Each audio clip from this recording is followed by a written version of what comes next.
잠언 29장 15절에서 27절입니다. 채찍과 꾸지람은 지혜를 주거니와 임의로 행하게 버려둔 자식은 어미를 욕되게 한다. 사람이 이 세상에 태어나서 제일 먼저 만나는 게 부모입니다.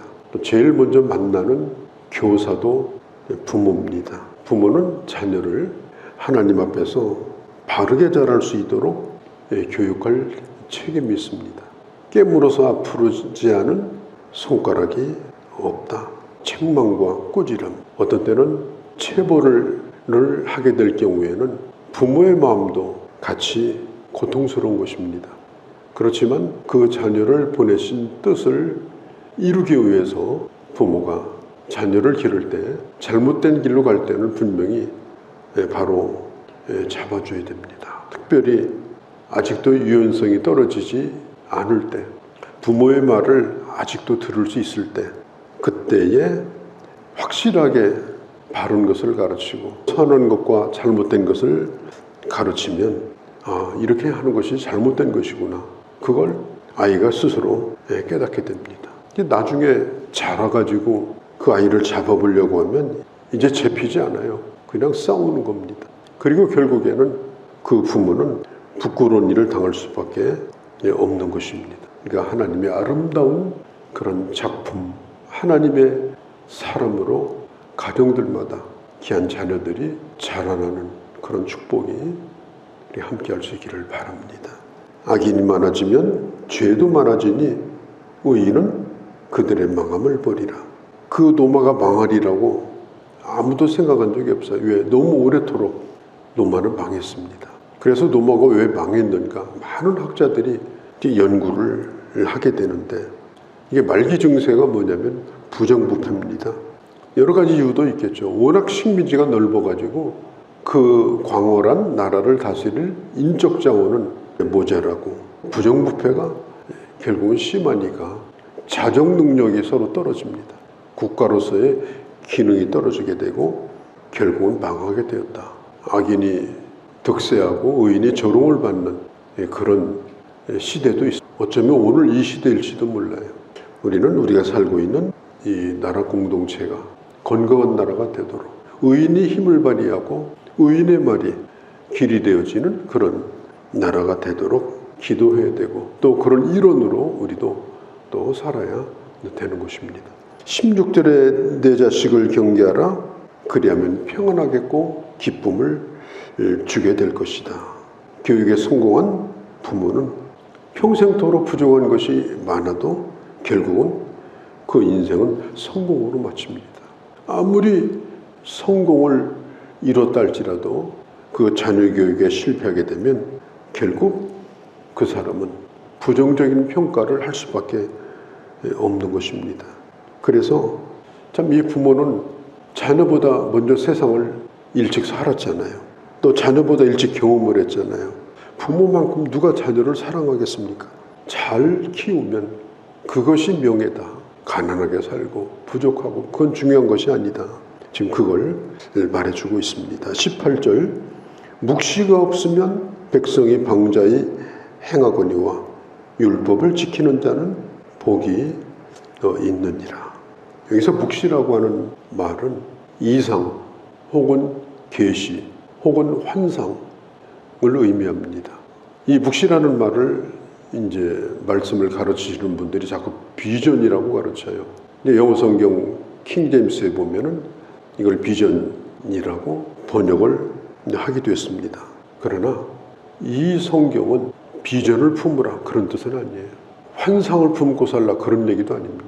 묵시는 정확하게 번역하면 계시입니다. 하나님의 계시. 사무엘 시대에 사무엘상서 3장 1절에 보면 사무엘이 여호와 앞에서 섬길 때 여호와의 말씀이 희귀하여 이상이 흔히 보이지 않더라. 말씀이 희귀하여 이상이 흔히 보이지 않더라. 우리가 하나님의 말씀을 붙들면 나에게 환상이 생깁니다. 내가 이렇게 살아야 되겠구나. 하나님이 주시는 꿈을 갖게 됩니다. 자기 인생에 대한 계획을 세우게 됩니다. 그런데 하나님의 말씀이 없이 꿈을 꾸게 되면 그것은 야망이 되어집니다. 하나님의 말씀이 없는 비전이라고 하는 것도 그것도 허상에 불과한 것입니다. 사무엘상서 3장 1절에 있는 이상이 흔히 보이지 않더라. 이 말은 바로 하나님의 계시를 뜻해요.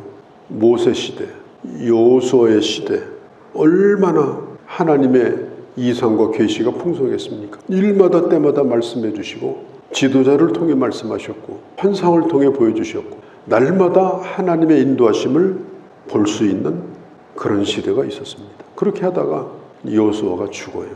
여호수아가 죽은 다음에 그때 이제 사사기가 시작이 되는데 그때부터 하나님의 계시가 사라지기 시작합니다.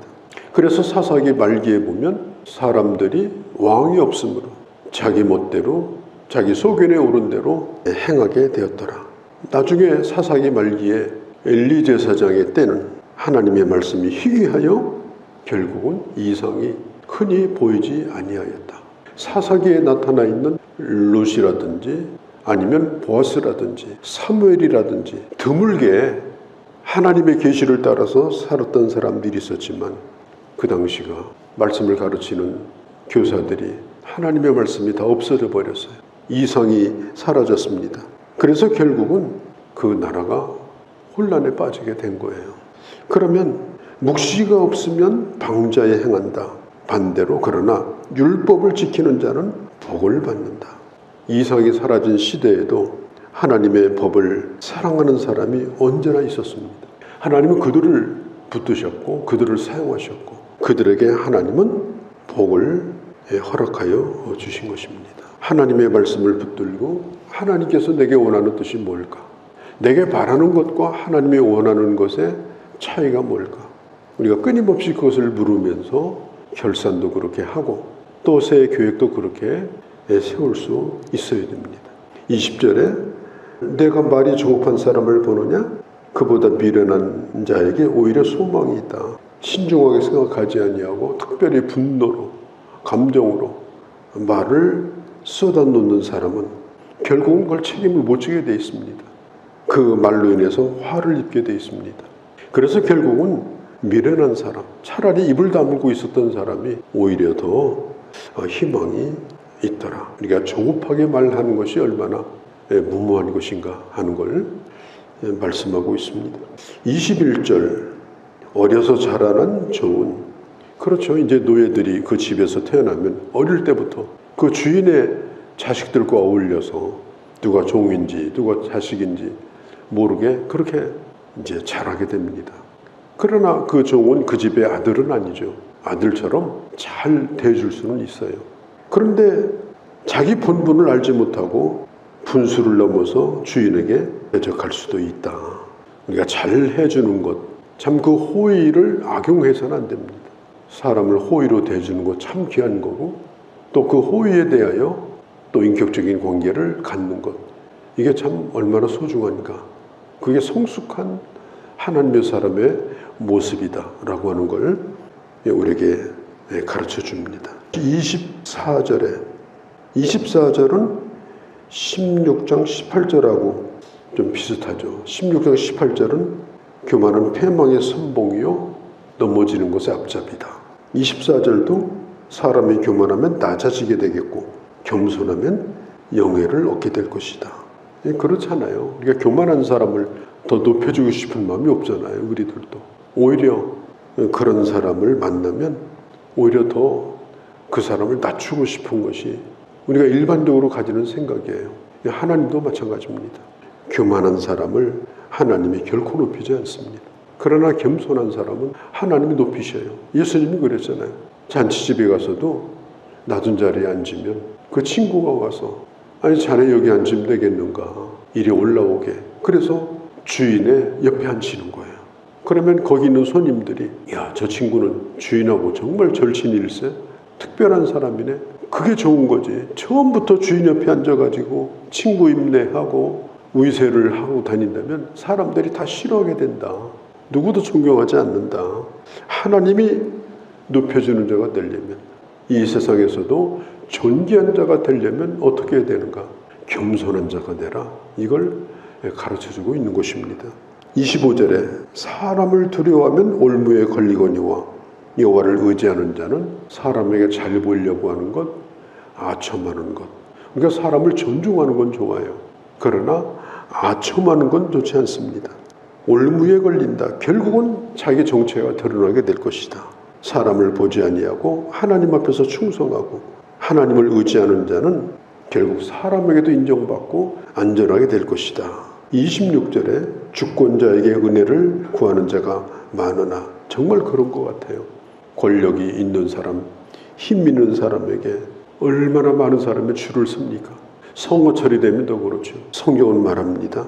주권자에게 은혜를 구하는 자가 많지만 그러나 그 모든 일을 되게 하시는 것은 하나님의 손에서 나온다. 여호와로 말미암는다.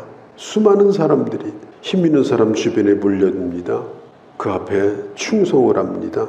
그러나 결정적인 순간에 그 사람이 넘어지면 다 넘어지게 됩니다. 그러니까 권력이라고 하는 것은 정말 허무합니다. 그 잡은 줄이 동아줄인지 썩은 밧줄인지 아무도 모르고 결국은 그 권력의 힘을 잃으면 그도 아무 존재가 없어요. 우리가 주권자에게 은혜를 구하는 자가 되지 말고 역사의 주인이고 내 삶을 주장하시는 하나님을 붙드는 것, 그리고 하나님 앞에서 사는 인생이 여호와께로 말미암느니라. 우리의 삶도 하나님으로 말미암는 하나님이 경영하시는 그런 삶이 되도록 해야 되는 것입니다. 자, 27절 마지막 절입니다. 불의한 자는 의인에게 미움을 받고 바르게 행하는 자는 악인에게 미움을 받느니라. 예수님께서 이 마귀를 부를 때 그 앞에 수식어가 있어요. 악한 마귀라고 그랬어요. 예수님은 마귀를 부를 때 언제나 악한 마귀. 또 귀신을 부를 때 수식어가 또 있어요. 뭐냐면 더러운 귀신 그랬어요. 마귀는 악합니다. 그리고 귀신은 더럽습니다. 그래서 마귀에게 붙들려 사는 사람은 사람이 사악합니다. 귀신에 붙들려 살면 사람이 엄청나게 지저분해지고 더럽습니다. 예수님은 부를 때마다 그 정체를 드러냈습니다. 결코 그들과 친해지지 않았습니다. 언제나 물리쳤고 언제나 대적했습니다. 불의한 자는 의인에게 미움을 받고 바르게 하는 자는 악인에게 미움을 받느니라. 고린도 후서에 보면 사도 바울이 그러잖아요. 고린도서 6장에 나와 있죠. 믿는 자와 믿지 않는 자가 몽해를 같이 하지 말라. 하나님의 사람과 베리알이 어떻게 함께 할 수 있겠는가? 어둠과 빛이 어떻게 공존할 수 있겠는가? 어둠이 빛이 있으면 사라지는 거지. 어둠과 어깨동무를 하고 있는 빛이 어디 있겠는가? 하나님의 백성으로 분명히 자기 정체성을 잃어버리지 않고 의로운 자의 길을 걸어가야 될 것을 성경은 말하고 있는 것입니다. 하나님의 계시가 없으면 사람들은 방자에 행합니다. 기준이 없으니까 자기 속에 오른 대로 삽니다. 그러나 율법을 사랑하고 하나님의 말씀을 자기 길의 빛이요 길로 삼는 자는 결국에는 하나님의 형통한 복을 받게 된다. 오늘도 이 말씀을 기억하고 주의 말씀을 깊이 묵상하고 생각하며 살아가는 그런 복된 날이 되어주시기를 바랍니다. 거룩하신 우리 아버지, 오늘도 주의 말씀을 들었습니다. 주의 말씀을 하나하나 기억하게 하시고 아버지 주의 말씀이 또 일마다 생각나게 하시고 말씀이 내 길이 되어지고 말씀이 내 가는 길을 비춰주는 빛이 되게 하여 주옵소서. 지혜자의 길을 걷게 하여 주시옵소서. 우리 주 예수님의 이름으로 기도하옵나이다. 아멘.